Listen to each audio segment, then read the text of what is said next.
अस्सलामुअलैकुम, welcome to it's my site, welcome to new vlog. और आज की स्पेशल वीडियो में मैं आपके साथ शेयर करूंगी ग्रोसरी करने के और ग्रोसरी को ऑर्गेनाइज़ करने के चंद बेहतरीन उसूल, जिन पे अमल करके आप बहुत अच्छी ग्रोसरी कर भी सकते हैं और चीज़ों को अच्छे से ऑर्गेनाइज़ भी कर सकते हैं। चीज़ें तो हम सारी मेट्रो से ख़रीद चुके थे, यहाँ पे वो चीज़ें थी जो मेट्रो में नहीं मिली थी, तो हमने वो बाय करी हैं। इसलिए कि फिर हम वहाँ से वो चीज़ें ले लेते जो हमारे इस्तेमाल में नहीं रहती, तो वो फिर ज़ाया हो जाती हैं।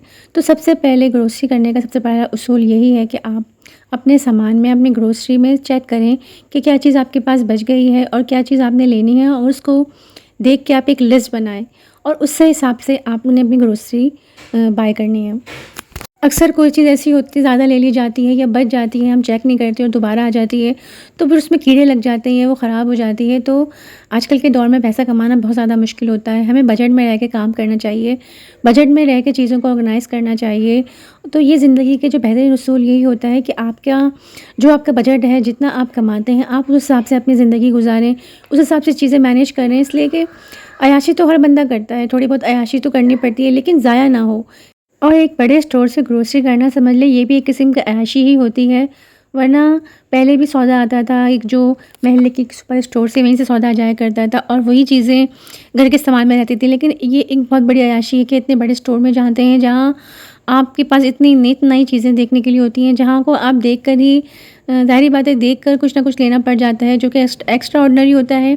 उनके बगैर भी ज़िंदगी गुजारी जा सकती है, लेकिन ज़ाहिर बात है, घर में बच्चे होते हैं, बच्चों का खाने का तरीका भी बदल गया है, तो उनको भी मैनेज करना पड़ता है। लेकिन बेहतरीन बात ये है कि आप किस तरह अपने बजट में रहकर उन चीज़ों को भी मैनेज करें। अच्छा तरीका ये है कि आप ग्रोसरी शॉपिंग करने से पहले आप अपनी मील लिस्ट भी बना लें कि आपने इस वीक में क्या बनाना है, या 15 डेज़ की शॉपिंग कर रहे हैं, ताकि आपको कोई ऐसी चीज़ आप ना ले सकें। इसलिए कि अक्सर चीज़ें हम फ्रिज में रख लेते हैं, बाय कर लेते हैं कोई, और वो फ्रीज़र में भी ज़्यादा दिन चल नहीं सकती, या फिर बहुत ज़्यादा फ्रीज़ की हुई चीज़ भी ज़्यादा सेहत के लिए अच्छी नहीं होती।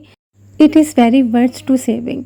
और इसके बाद अगर हम किसी ऐसे स्टोर पे जाएँ जहाँ पे सेल लगी हो, तो ज़्यादा अच्छा होता है। आजकल तो अक्सर ही बेचता है, कहीं ना कहीं सेल लग रही होती है, लेकिन सेल प्रोडक्ट लेते हुए ऐसा ना हो कि सीज़नल बहुत ख्याल रखें। इस दफ़ा के सेल प्रोडक्ट लेते हुए हम एक्सपायरी का भी बहुत ख्याल रखें, इसलिए कि अक्सर सेल लगी हुई होती है, तो हम जो सीज़नल चीज़ें नहीं होती वो भी ले लेते हैं, लेकिन उनकी एक्सपायरी बहुत जल्दी ख़राब होती है। लेकिन हमें यहाँ पे आने के बाद पता चलता है, घर पे आने के बाद, कि वो तो एक्सपायर हो गई हैं, या उन पे इतना कम की एक्सपायरी होती है कि वो आप उनके यूज़ में नहीं रह सकती और बहुत जल्दी उनके ख़राब होने का अंदेशा होता है।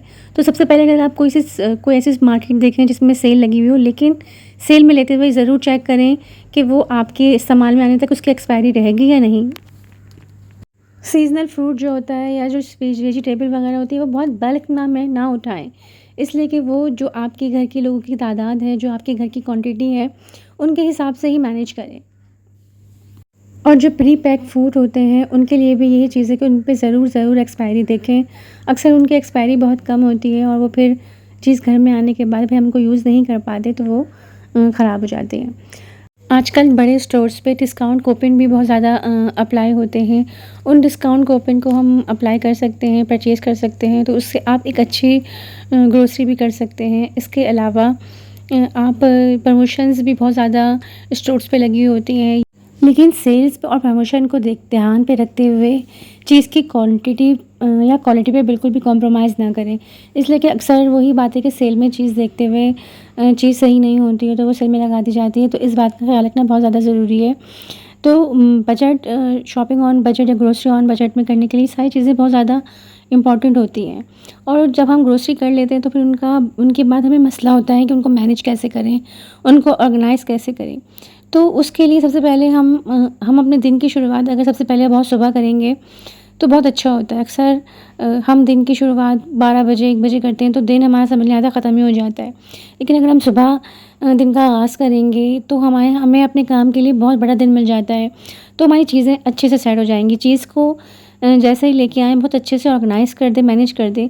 सबसे अच्छी बात ये होती है कि अगर आप एक दफ़ा आप ये काम करेंगी ना, चीज़ को जहाँ से उठाएंगी वहाँ रखेंगी, तो ये चीज़ बहुत क्वालिटी होती है। अक्सर लोग एक चीज़ उठाते हैं कहीं से और रखते कहीं से, और फिर इसको ढूंढते रह जाते हैं, और उनको वो ताज़िंदगी नहीं मिलती।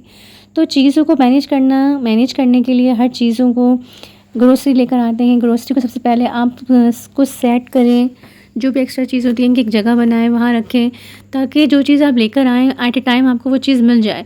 ऐसा ना हो कि बस आप ढूँढते ही रहें कि भई वो चीज़ जो हमने ली थी वो कहाँ गई। अच्छी ग्रोसरी जो होती है वो एक की तरह होती है, पूरे महीने आपको एक स्ट्रेस फ्री मंथ देती है। यानी कि आपने ग्रोसरी को इतने अच्छे से ऑर्गेनाइज़ कर दिया है कि जब आप पूरा दिन आप लगता है आपको पता है कि ये चीज़ यहाँ रखी है, आपने ये चीज़ यहाँ से निकाली, और इसके अलावा भी आपके किचन की एक खूबसूरती में भी इजाफ़ा हो जाता है। आपको एक अच्छा और एक वेल ऑर्गेनाइज़ किचन मिलता है जो कि आपको बहुत अच्छा और ख़ूबसूरत लगता है। चीज़ों को जैसे ही लाएँगे उनको उनकी जगह पे मैनेज कर देंगे तो ना सिर्फ़ आपके लिए बल्कि आपके किचन के लिए भी बहुत ज़्यादा सूटेबल होगा। ग्रोसरी में आप ऐसी चीज़ें भी बाय कर सकती हैं जो आपके लिए यूज़फुल हो सकती हैं, जैसे कि ये जार मैंने बाय किए थे। ये पता ही है टपाल फैमिली मिक्सचर के जार हैं, और ये काफ़ी सारे मेरे पास हैं। तो मेरे पास काफ़ी सारी जैसे मेरी दालें वग़ैरह के अलावा भी काफ़ी पोरेज वग़ैरह और उसके अलावा ड्राई फ्रूट वग़ैरह, इसलिए कि ये बहुत अच्छे और एयर टाइट जार होते हैं, तो और 1 केजी की पैकिंग में आते हैं, तो इसमें सारी चीज़ें बहुत अच्छे से ही मैनेज हो जाती हैं। तो कहने का मकसद यही है कि कोई अच्छी चीज़ है जो आपके किचन को और आपकी किचन की खूबसूरती को एनहांस कर सके। छोटा सा किचन भी होता है तो उसको भी बहुत खूबसूरत तरीके से ऑर्गेनाइज़ कर सकें। मैं रोज़ अक्सर सुबह छोड़ने कभी आमना को छोड़ने जाती हूँ, कभी अब्दुल्ला को छोड़ने, तो कभी अब्दुल्ला को लेने। तो ये मेरी इस तरह की ड्यूटी रहती है कि कभी अब्दुल्ला को कभी आमना को, तो मुझे बाहर भी जाना पड़ता है। तो मैं चीज़ें अपने हिसाब से इस तरह मैनेज करती हूँ कि शाम तक मैं अपने सारे ज़िम्मेदारी के काम पूरे अच्छे से निपटा दूँ, कि और ये इसी तरह से पॉसिबल हो सकता है कि मेरा किचन अच्छे से वेल ऑर्गेनाइज़ हो। भले से आपने मेरा देखा मेरा किचन बहुत छोटा सा है, लेकिन इसके बावजूद भी ऑर्गेनाइज़ किचन होता है तो आपको बहुत जल्दी आपका काम निमट जाता है। यानी कि एक दिन की मेहनत होती है और बाकी दिन का आराम। छोटा सा मेरा व्लॉग था, मोटिवेशनल व्लॉग कह लें या अपना एक्सपीरियंस कह लें। ज़रूर देखिएगा, अपना एक्सपीरियंस ज़रूर शेयर कीजिएगा, और वीडियो को लाइक करना है, शेयर करना है, अपनी फ्रेंड एंड फैमिली में ज़रूर शेयर करना है। और जिन्होंने अब तक चैनल को सब्सक्राइब नहीं किया है वो ज़रूर चैनल को सब्सक्राइब करें और बेल आइकन को ज़रूर हिट करें, ताकि ऐसे ही मज़ेदार व्लॉग का उनको नोटिफिकेशन फौरन मिल जाए। और अपना बहुत सारा ख़्याल रखना है। इस व्लॉग का ज़रूर मुझे फ़ीडबैक देना है कि कैसा लगा है, और ये बात ज़रूर याद रखनी है, इट्स माय साइड, क्योंकि no wrong no right, it's my side.